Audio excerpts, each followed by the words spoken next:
Khiri Travel Presents Myanmar, a people's place. And I'd like to start by introducing you to Khiri Travel North America's General Manager, Michael Healy. Welcome, Michael. Perfectly, and as always, thank you so much for taking care of the technical side of things. It's great as it allows us to focus more on what we're really passionate about, and today that's going to be Myanmar and its people. To everyone joining us today, thank you for taking the time to be with us, and we do have an exciting and informative webinar coming up for you. But before we dive into Myanmar, I would like to do a bit of background on Khiri Travel for those of you that don't know. At Khiri Travel, we pride ourselves on creating genuine connections between travelers and the destinations they visit. We strive to go above and beyond a typical tourist experience. It's our years spent in the destinations that we work and live which gives us the passion to create some of the most unique trips in the region. In Myanmar, as well as Thailand, Cambodia, Laos, Vietnam, Indonesia, and Sri Lanka, it's our goal to take a left when everyone else is going right.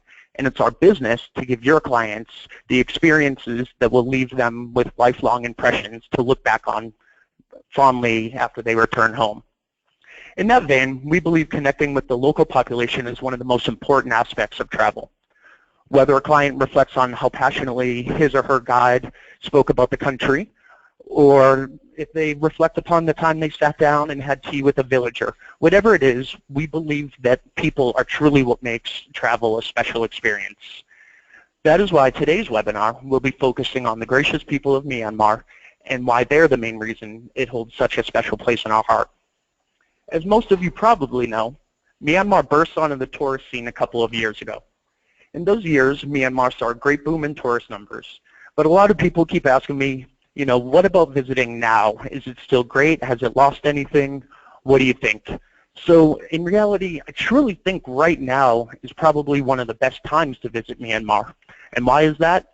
Well, really the crowds are going to be much smaller than they have been in the past bunch of years. Availability is going to be much easier, especially over, say, a lot of you might be dealing with Christmas and New Year's reservations coming up, and we know how that can be everywhere. Myanmar does have the availability now, so it's just wonderful.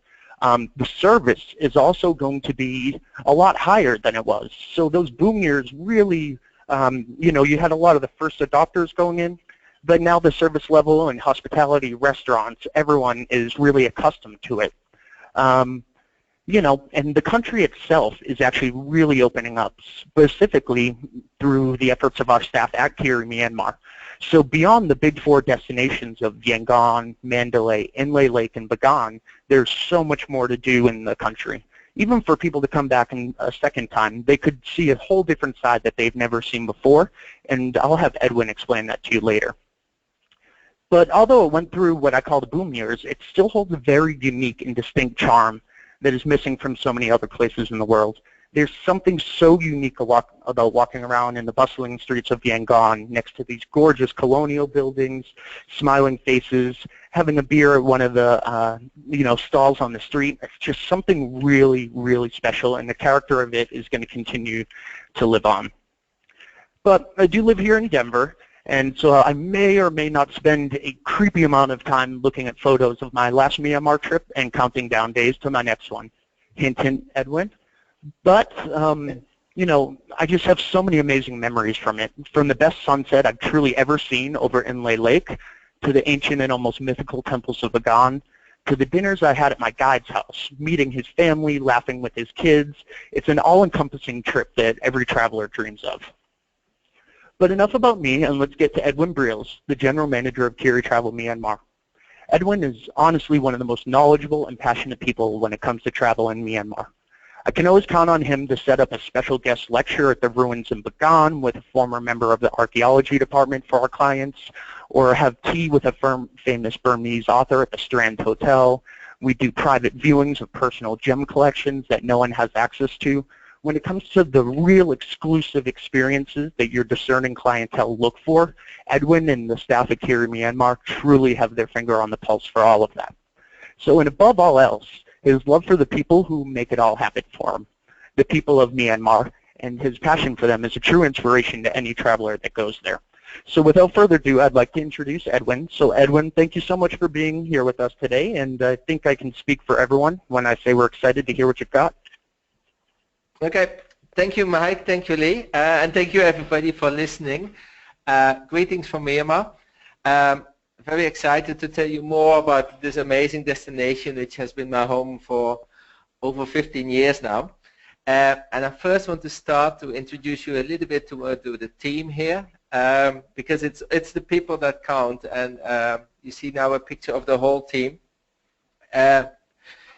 It's 36 young people mostly, a lot of them who came back from overseas to build up the country, and they know like the country needs them now. And what worked fantastic for them and for the travelers that we show around is that all our people here are passionate about showing the best of the country. So the setup in the country, it's quite special and unique. Like we have set up our own office in Yangon, and being a sustainable company, we decided for the rest of the country to help other people to set up their own small business. So we now have a big network of about like 13 offices all around the country, where all business owners basically are ready to take care of your clients and to make sure they have the best time. Besides that, we have like 10 permanent guides and about 100 guides all around the country to take care of clients, because as the seminar is all about people, I can't emphasize enough about how friendly, sincere, genuine, and helpful the Myanmar people are. And because of that, we always suggest clients to have different guides in each place. Like in Myanmar, it's possible to travel all around with one guide, or to have like different guides, and we really recommend people to do that. So you meet people who are originally from Bagan, people from Shan State, people from Mon State. We see a map of the whole country. I'm going to talk about people from the whole country. But before like talking about the map, I think I wanted to talk a little bit about the news, because maybe people heard about the earthquake in Bagan. Luckily, there's like very few injuries, and although some of the temples are damaged, 95% of the temples were not damaged, and from the ones that were damaged, ironically, it's mainly the new bricks that fell off. And for people who know a little bit of the history of Myanmar, there was a military regime up till 5 years ago, and especially in the 90s, the generals, they decided to renovate some of the temples and put a lot of new bricks on top of the old structures. It was very controversial at that time already, and we've seen yesterday in the earthquake that the old bricks and the old structures withstood the earthquake, and it's mainly the new bricks that fell off. So as a tourist site, it's still an amazing site. Before we started the seminar, I spoke with Michael and with Lee as well. Like, I love to hear from everybody if you have questions about the country. So feel free to drop a message to Lee if you have any questions about the country, or if you want to share your experiences about the country if you've been here with other people. It's a huge country. It's as big as France and the UK combined. So it offers a big variety of landscapes. We have, and I think you can see Yangon, which is the old capital city, here in the south, and Mandalay in the middle. Bagan, the archaeological site, is here, and then we have Inle Lake here, which are the 4 major destinations. But besides that, I definitely also want to show things about Kaya State, which is here, about Mon and Kayin State, the whole of Shan State here, and a part of Mrau and Napoli Beach. So there's a lot of things to come. And I'm sorry, I'm going to interrupt you just quickly, Edwin, back on the map. So is it Myanmar or Burma? I saw both on the map. Indeed, we see both on the map. The new name is Myanmar, and that's the official name, and within the country, basically everybody uses that name. Burma, it's the old name, still being favored sometimes by opposition parties overseas. Aung San Suu Kyi recently said it doesn't matter which name you use, but within the country, everybody uses the name Myanmar. All right, great, thank you. So it's one of the largest countries in Southeast Asia. I think only Indonesia beats us. A population of 55 million and 130 different ethnic groups and tribal communities. So as the title of the seminar, it's all about people, people, people, and the people are amazing. As it's a relatively new destination, to be honest, we can't always impress people with the best 6-star hotels. They're not here yet. We can impress people with temples, but for the average Western tourist, like 1 or 2 temples during a trip is often enough. What we really can impress visitors to Myanmar with is the people. Their friendliness, their openness, their easiness to communicate with. And maybe what a lot of people don't know is that the Burmese are the most generous population in the world. And it's not me who came up with that, it's even the Bill Gates Foundation who published it recently.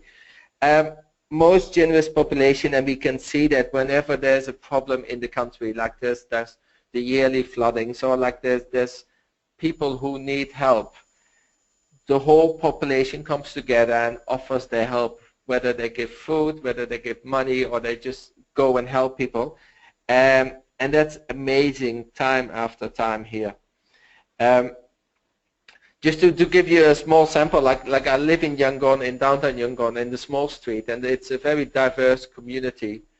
We have a Hindu temple, a Buddhist temple, we have a Muslim population, like a couple of Muslim families and a couple of Christian families. And the whole street always celebrates everything together. Being so diverse and bordering with Thailand, Laos, India, Bangladesh, and China also means that we have food from all over Southeast Asia. So excellent opportunities for people, for foodies and food lovers.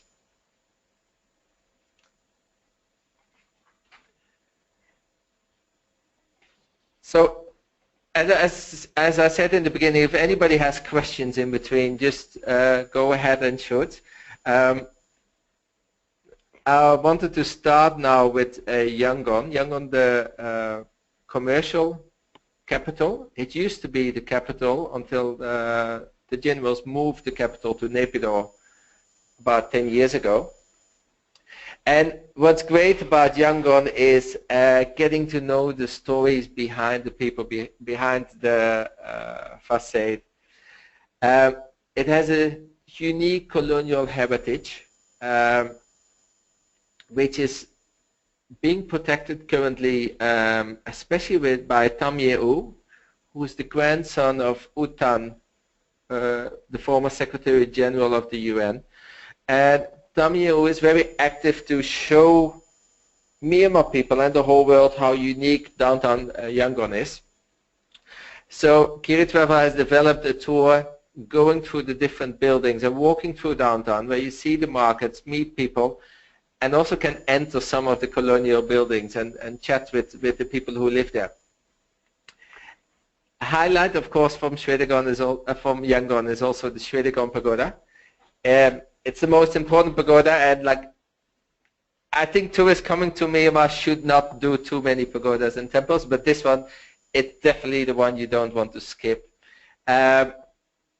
When we do a visit to the pagoda, we start at the very bottom. Because the pagoda, it's not just the tourist site. 95 or 99% of the visitors there are local people, as it's one of the most important pilgrimage sites in the country. So when we go and visit the area with our clients, we start at the bottom by going to a local breakfast shop, where we have the typical mohinga, which is a fish soup, just to taste for our clients, to get a taste of it, okay, what local people do. And we walk through the different monasteries, we walk through the markets there, and we slowly go our way up, passing by a fortune teller on the way, like any Burmese would do when visiting the Srinagar from up country. And from there we continue to the platform. The platform it's an amazing site with all like big and small temples, and it's very calm. While there's like thousands of Burmese people walking around. And after the visits of the platform, we go down to the backside and go to one of the small restaurants, which is normally frequented mostly with pilgrims. So we really mingle with other people in the city. Edwin? Yes? Speaking of mingling with the people, we had a question here about whether English is widely spoken. Very good question, because it's a former British colony and people would expect that English is widely spoken. It's very true with the older generation, and then I'm talking about people over 60, 55 years old, because they had excellent, often English education. The younger generation is a little bit less, but they're very eager to communicate with foreigners. I mean, it's a country that has been closed off for the world for a long time. First by the generals because they closed off the country, then by the sanctions. So especially the young people, they want to communicate, so they will try to communicate. And if you meet people who don't speak very good English, you're always like there with our Khiri guides who can translate and make sure there is enough interaction. Great. Edwin, I also have a question as well. Yep. You had talked about a bit about, you know, the heritage of downtown Yangon, and I mean, that's one of the things I really remember. I mean, you know, walking through the Strand Hotel, for example, is just like stepping back in time. Are there any particular buildings that really stand out to you as some of your favorite? The Strand Hotel, like you mentioned, that's a very good one. It's currently being renovated, and it will reopen in November. Still keeping the old grandeur and the old atmosphere. The Secretariat building, it's the former minister's office in downtown Yangon. It's very impressive. But I think there's also like some small local houses that are impressive. Some of them have been renovated. And I must say, like our own office, the Khiri office, is in downtown Yangon in an old renovated building. So anybody who comes and visits is very welcome to step in and come and have a look how these buildings look from the inside. Yeah, absolutely. And then the other question I had was, because last time I was there, I was lucky enough to visit the Shwedagon both at night and during the day. You know, do you have a preference of when the best time to go is, or does it just kind of depend on scheduling? What do you think? I mean, like at Khiri, we like to do things very, like a bit different. So although the Lonely Planet says the best time is at 4 o'clock, I think personally the best time is in the morning when all the local people go there. And so maybe it's good to do both as you did, like, and go in the morning and see when local people go there, then come back in the evening or in the late afternoon for sunset, when there's more tourists there. But at least you had the experience seeing it just for yourself. And that's something that we try to do with a lot of the tours we organize here. We always go at a different time or take a different entrance to make the experience really special for our clients. When we're talking about, like, we were talking about whether people speak good English or not, one of the persons who speaks excellent English, it's a famous Burma writer and former activist. Her name is Ma Tengi, and she wrote a couple of books, and we can arrange meetings with her.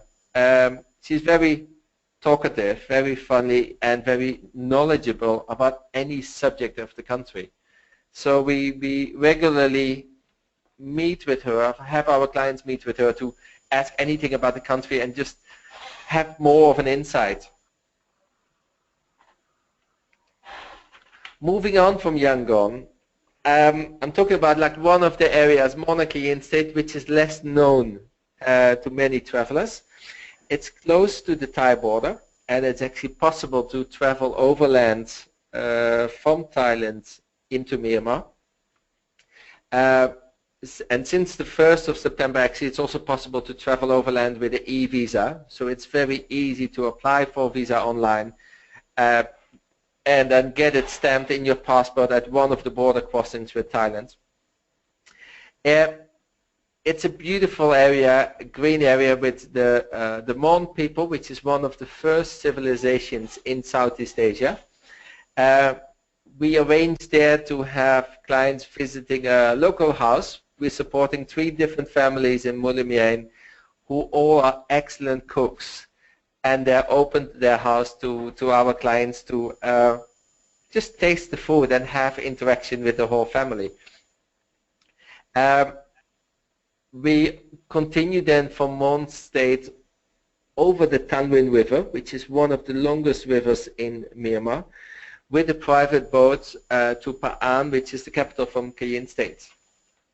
Kayin State is also called Karen. So I think a lot of people might have heard of the Karen people. Many of them fled during the war across the border to Thailand, and quite a lot of them also moved on to the US. Karen State is now far more stable. Southern Karen State is there's no more fighting, so it's now open for tourism, and it's a beautiful green area with fantastic landscapes with limestone mountains. And there we do a small village walk, and we go into the jungle, meeting the local people. And there's a couple of communities we more or less adopted, where we visit and we have a home-cooked lunch, and all people wear traditional clothes, have traditional hairstyles. So it's a fantastic area to visit. If people have like 3 days extra to visit in Myanmar, Monarchy State is definitely something to take in consideration. It has a lot of caves as well. And it's part of the place where you have the Golden Rock. So it's on the east side of Yangon. From there we move to Northern Shan State. Northern Shan State you can fly into Lashio. And the Shan people are known to be quite independent, strong-minded, hard-working. And in the past, in the British period, the Shan people had their own small kingdoms. So every bigger town or city had a prince, and they had the palace. Unfortunately, that all changed in the 60s when Nguyen was in power. But nowadays, it's much more open again. So we can visit one of the palaces in Sipo, where you have the cousin of the last prince of Sipo welcoming you and telling the family history. It's a unique experience. Other really good things in Northern Shan State is have a traditional Shan lunch, a home cooked, and observe the tea plantations, walk through the tea plantations, see the spirit houses in the different communities, and have a chat with the local people. Now, I mentioned a couple of times home-cooked food, and maybe it's good to say a little bit more about that, because the Myanmar cuisine is not very famous around the world. Everybody knows Thai food, but nobody seems to know Myanmar food. And it is a shame, but I think collectively we're all a little bit to blame ourselves in this country, because the Burmese people are very friendly, as I mentioned before, and always want to do the best, give the best to the guest. Now the guest, to give the best to the guest, it means like give the most expensive. And of course, most expensive ingredients in cooking is oil and meat. So what you get, like when you come as a guest to a Burmese restaurant, often you have a lot of a little bit greasy curries and not so many vegetables, because vegetables are seen to be cheap and you don't want to offend your guest. Now, to let you taste the real Burmese kitchen, we have selected like 13 families all around the country who are just making home-cooked food for you. So you have a real good taste of the country's food. Because there's an amazing variety of the food. You have a bit Thai influenced food, you have Indian influenced curries, you have a lot of Chinese influence in the food. So it's what we try to do like during a trip, and what you should really try to suggest to your clients is like go for the home cooked food. It's very hygienically prepared, it's very safe, and it's a good experience, and it's great taste. Any questions in between? Yes, So far? Edwin, actually, yes, Edwin, I have a question for you since you're talking about food. If people do have special dietary restrictions or special dietary needs, can those be accommodated? Yes, yes, sure, and we have a lot of experience with that. What we do is like we make small cards for the guests where we put the restrictions in English and in Burmese. So we can always, so the guests can also show it themselves to the different restaurants, and then our guides also, of course, make sure that that everything is cooked with those restrictions. And we've been doing very well with that. We had royal guests last year, and one of the secretaries had a lot of dietary restrictions, and it all went completely fine. So we really can cater for that. Oh, wonderful. Thank you. That's very comforting. All right, I'll let you go on.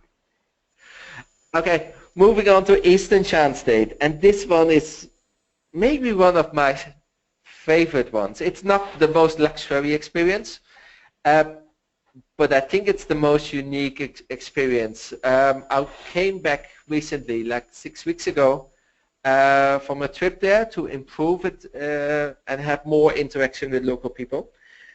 The first time we could go into this area was 3 years ago when BBC's Top Gear was going there with us. And they were the first in 40 years going there. And once we did the program, we asked the government, like, could we come back with tourists? And they said, like, yes, give it a try. So we've been trying it, and we've been doing tours there. So we have a 3-day road trip. It's we call it the Old Opium Trails because it's going deep into the Golden Triangle. And basically it feels a bit like being part of a National Geographic movie, knowing that National Geographic hasn't been there yet. So we take you to longhouses, bamboo longhouses, which are more than 100 meters long, shared by 5 or 6 families. Stay overnight, join a meal there with the local people who all wear their traditional clothes and even have their traditional hairstyles. We do a Palang farm walk. We go to the Lahu people and meet them. We developed with the local community a bamboo rafting experience where you gently go first with a walk for like about an hour deeper into a Shan community, and they build a bamboo raft and you go gently over a small creek back to your car. It's like, it's not for everybody. It's really about being an explorer. It's not luxury. During those 2 days that you stay overnight, you can choose to stay in a local house or in a simple guest house which has a attached bathroom and which is clean. But don't expect a 5-star luxury, although you can expect a service with a smile everywhere, because people are very happy that foreigners are coming into their country and helping to open up the country. Edwin, how physically fit do you have to be? As you're telling me all about this, I'm wondering if there's a lot of walking and if it's very strenuous. Eastern Shan States, it's mostly it's a car tour, and like it's always private guided tours, so we can completely adapt tours to people physical abilities. So if you're reasonably fit, if you can walk for like an hour or something, and if you enjoy walking for an hour, then these tours are perfectly fine. All right, thank you. Now on to Southern Shan State. Southern Shan State, people know it for Inle Lake. And Inle Lake is a wonderful area because of the people living all around the lake. You have the Pa'o people where we developed a day tour with, doing walks, having local cooked Pa'o foods at the local house. We do boat trips, we do kayak trips and canoe trips on the lake because we really want to go further than the normal tourist sites that there are on the lake. Then Bagan, the famous temple site built starting from the 8th century. It's an amazing landscape of temples. Maybe people have been to Cambodia, maybe people have seen Angkor Wat. I think Bagan is more impressive just for the big number of temples and monuments there. And I think it's good to go around some of the temples with a guide to get more explanation about the whole history. Then it's good as well just to go around by bicycle, by e-bike, by car, by horse cart, just to see all those temples and just stop at any temple you like and ask the guide more about the history of that temple. We do some good trips outside the temple zone as well, because it's not only about temple, it's also about people. And we set up a project there to build wells, water wells for the local community, because Bagan it's in the dry zone, and the dry zone is called like that because it's obviously very dry during the summer season, and there's a lot of communities who don't have access to water. So I think water is one of the basic needs for anybody. So what we decided to do is like start building wells, deep wells, often 600 feet deep, to give more water to the community. And we've been raising money with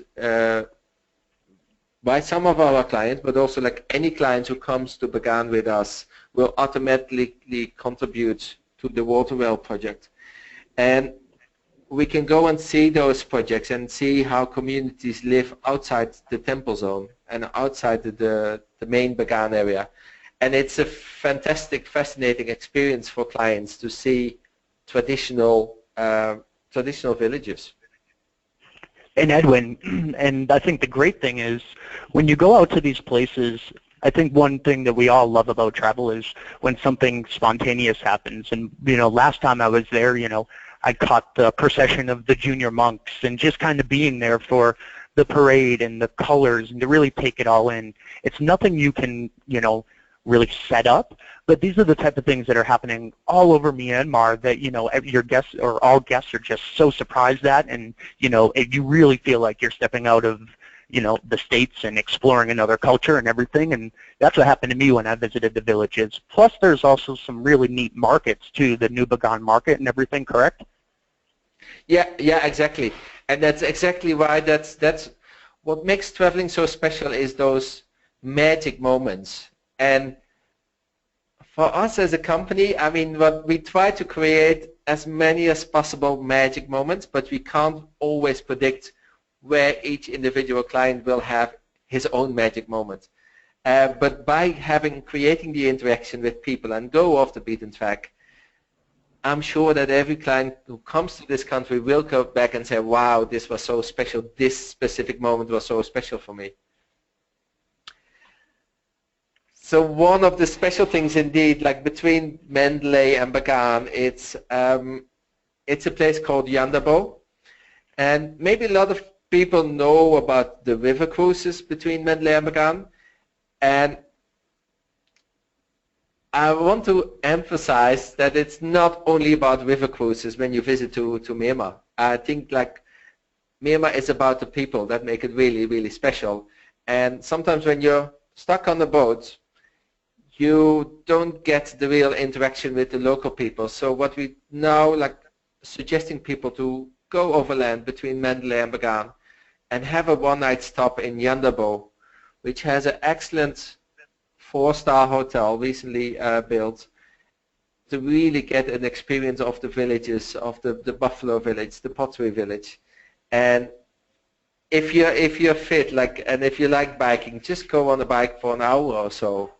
Go around and just see how everybody comes out and greets you and is happy to see you there.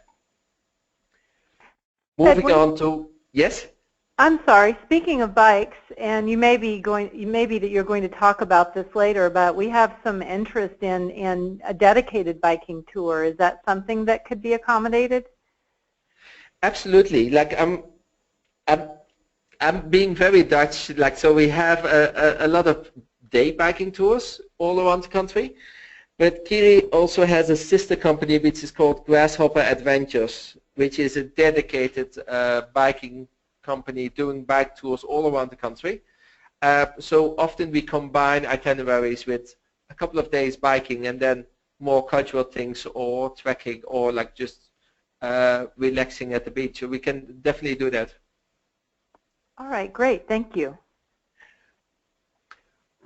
Then moving on to Mandalay, it's of course a famous name. It's a very romantic name. We always try to give people a little bit of a warning because it's not a very historical city. It's quite a big city, quite a busy city. The surrounding towns are nice to visit, and what we try to do, like, and what we suggest often, is to do a full-day cruise with a private boat all along the mighty Irrawaddy River, and then visiting some of those former capital cities, like Sagaing, like Ava, like Mingun. And the best thing of that trip is have your private boat, have great food on board, and just slowly go on the river and see like the life just in that part in Mandalay, because the Mandalay part of the Irrawaddy River is actually the most interesting part.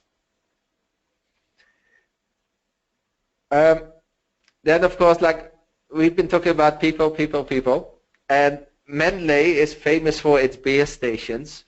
Now, it might not look like a tourist attraction to you, but it can sometimes be just fun. Go with the guide in the evening to one of the beer stations, have a beer, have some snacks, and just see how local people enjoy life in the evening. Next spot is the beach. Napoli Beach is one of the best beaches in the world. I'm surprised that TripAdvisor says it's number 8, because to me it's definitely number 1. On spot, crystal clear water, palm trees,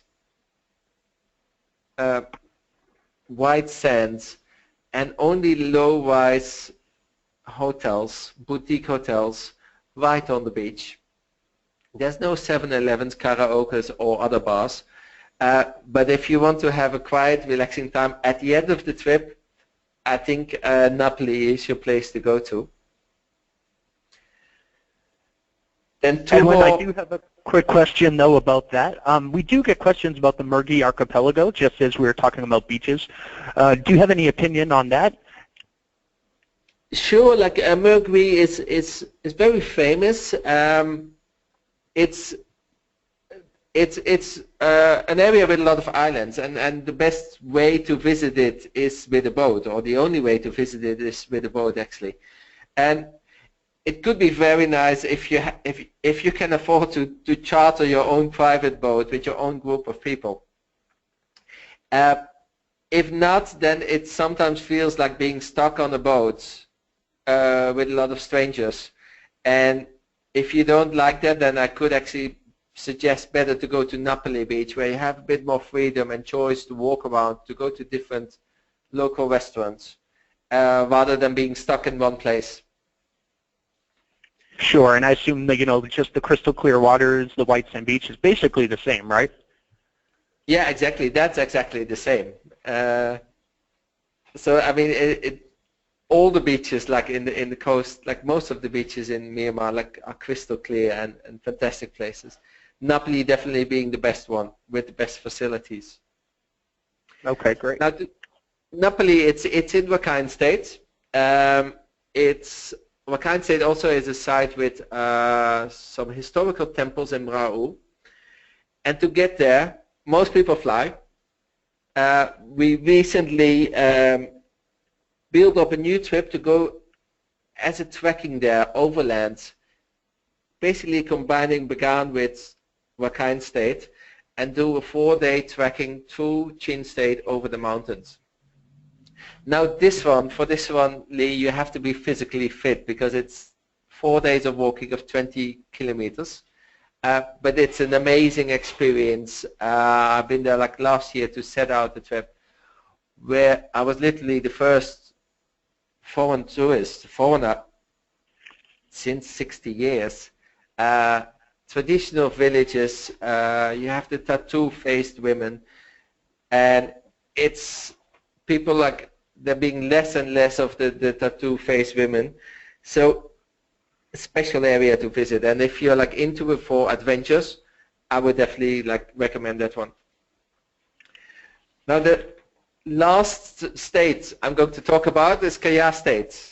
Khiri State, you can see it on the screen. It's the state where the long-necked women originally come from, and up till 6 months ago we never sent people there because I refused to send people there just to stare at other people, because I think it's awkward for both parties.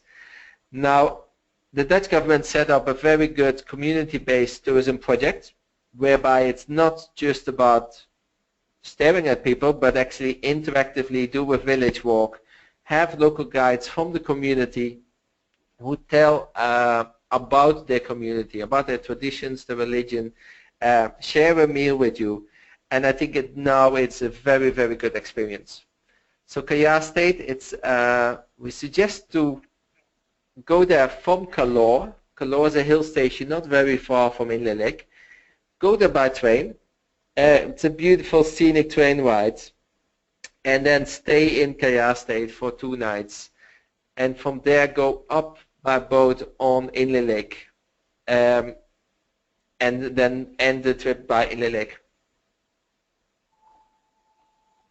And Edwin, is this where you can do the hop-on, hop-off train ride, riding your bike and kind of racing the train a little bit? Yeah, exactly. Shan State is perfect for biking because it's higher in the mountains, so the climate is a little bit cooler. So it's good for biking, it's good for trekking, and we can do the trekking from Heho Airport straight to the lake, or we can do a biking from Heho all the way to Loiko, where you do partly by train, partly by bike.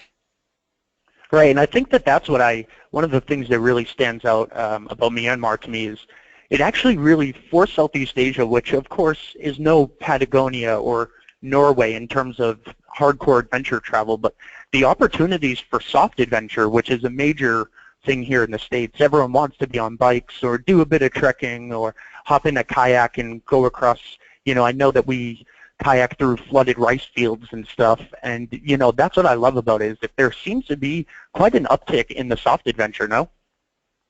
Yeah, absolutely.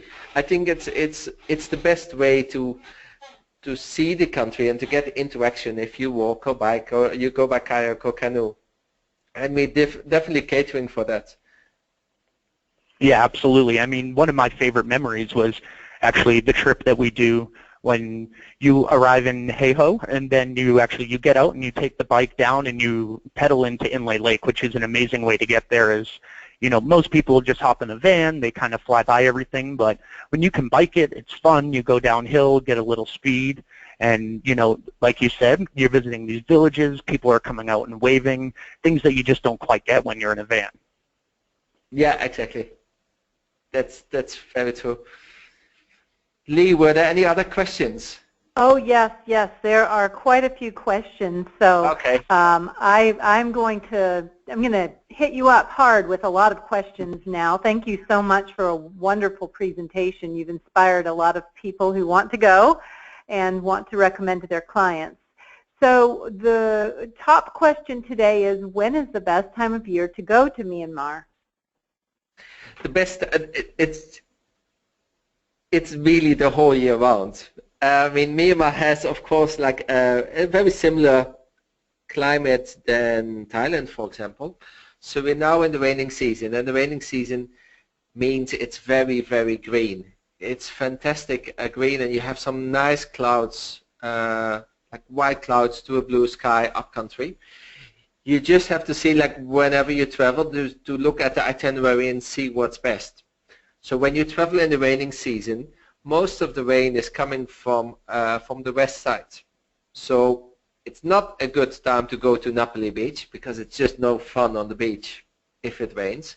It's good to stay not too long in Yangon because unfortunately we get most of the rain. But upcountry in places like Mandalay, Northern Shan State, Kalor, Inle Lake, Kaya State, Bagan, it's often dry with just like maybe like a short thunderstorm or like a bit of rain. But you can definitely travel in this season. Now starting from October, we're coming into the winter season. And the winter season is the cooler season.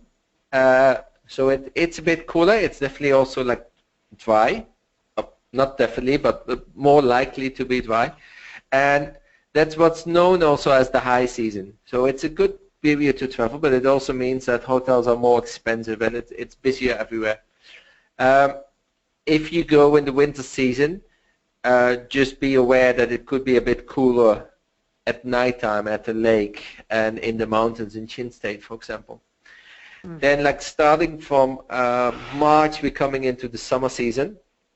Summer season is dry. The sun is shining.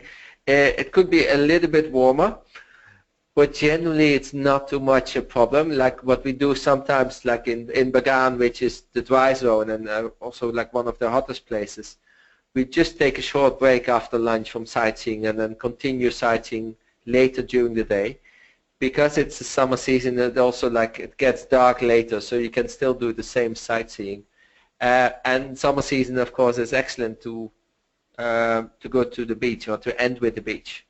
So that's still May, and then starting from June, it's cooling down again because then the rain starts falling and it's getting greener again. So the whole year round, really. Okay. All right. That's great. Thank you. What about the elevation? What is the highest elevation, and do people need time to acclimate? No, not at all. Shan State is in the mountains. I think mostly you're at like 1,500 feet or something. You don't need time to acclimate. Chin State, you can go to the trekking, but it's not that high. I think it's 2,500 meters. Okay, that's great. Thank you.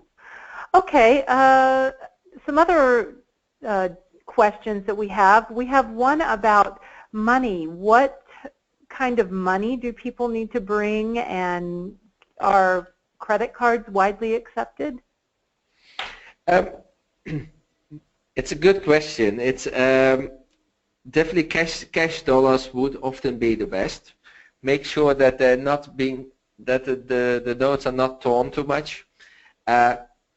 Big nominations, it's easiest actually because you can change your dollars to local currency here. It's called the chat, and all places accept chat. So most things are done in local currency. Due to the sanctions, the credit cards are accepted, but at the moment it's only Visa and MasterCard. And some ATMs are working, but not all of them. It's getting better and better. So basically a combination between cash and credit cards. Now the good thing about the country, it's like one of the safest countries on earth. So even things like pickpockets are almost unheard of. So even if you have quite a lot of cash on you, there's never been robberies, etc. Well, that's good to know. Thank you. We have quite a few questions here about if you can combine Myanmar with another country, say Thailand or any of the other neighboring countries, and if so, how long should you allow for a trip like that? I mean, there's a lot of things to see, and we have a lot of clients, repeat clients coming back to Myanmar, because we could easily make a luxury program for 4 weeks in the country. Now, if people want to combine it, like you can, of course, easily combine it with Bangkok. I think there's about 20 daily flights between Bangkok and Yangon. There's also direct flights to Mandalay.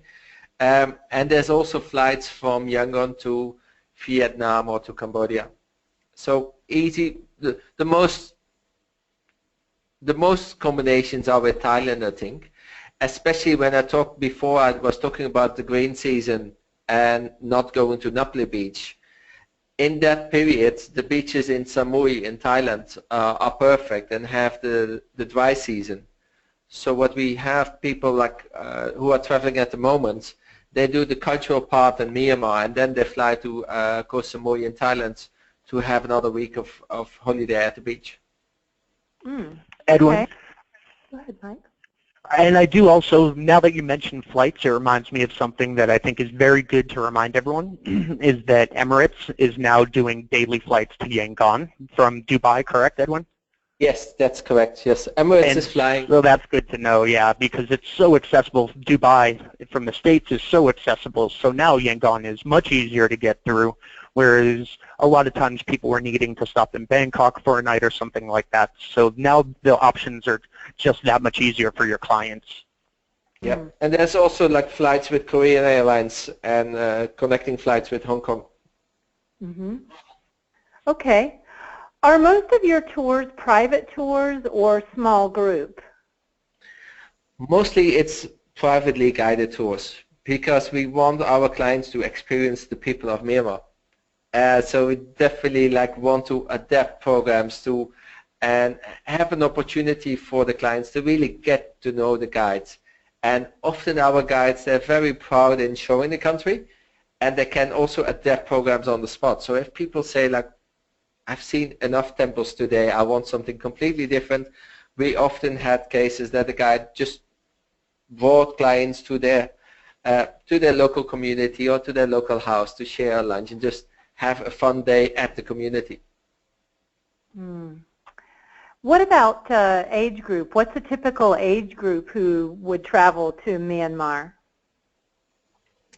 I think in the past it was often older people, and I think that was especially because people thought Myanmar is only about temples.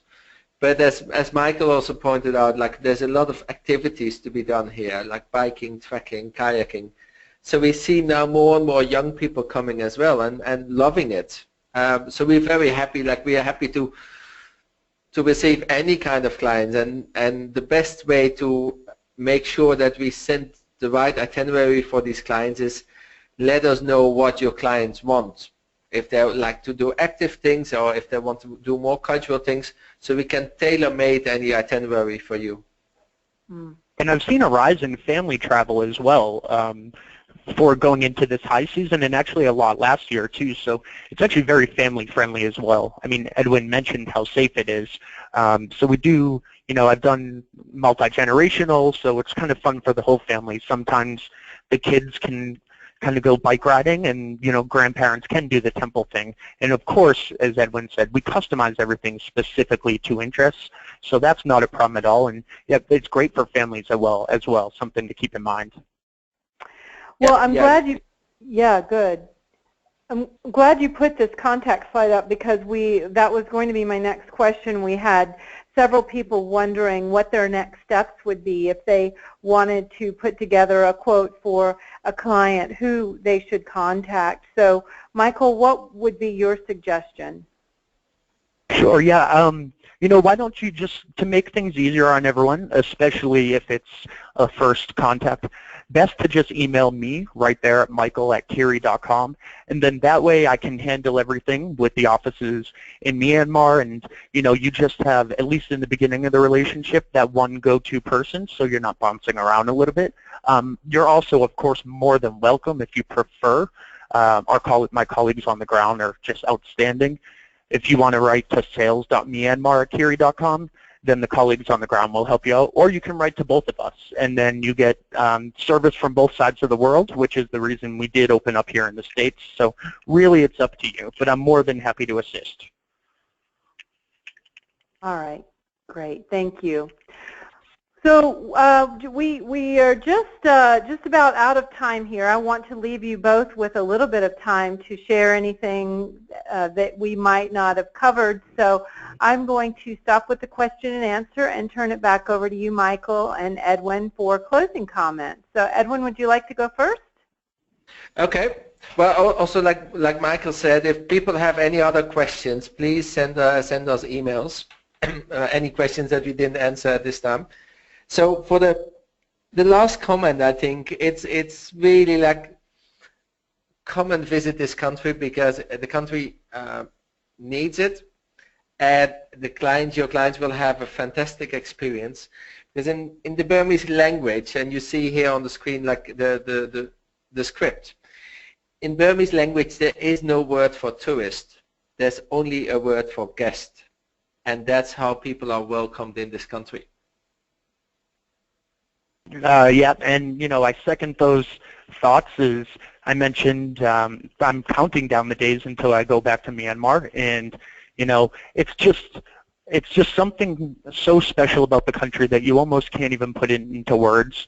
But it's a feeling that hopefully we can have you come visit so you can experience it firsthand, and it'll be something I guarantee your clients will be coming home saying. So please let us know, and it's our absolute pleasure. As you can tell, we're just very passionate about Myanmar, and we know that it'll be leaving your guests with a smile on their face, and we look forward to doing that.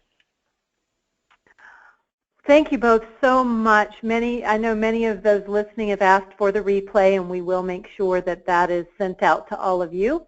You've got Michael and Edwin's contact information there, so we do encourage you to get in touch if you have other questions, and we will send any unanswered questions along for some follow-up. So with that, we will conclude the webinar. Goodbye, everybody.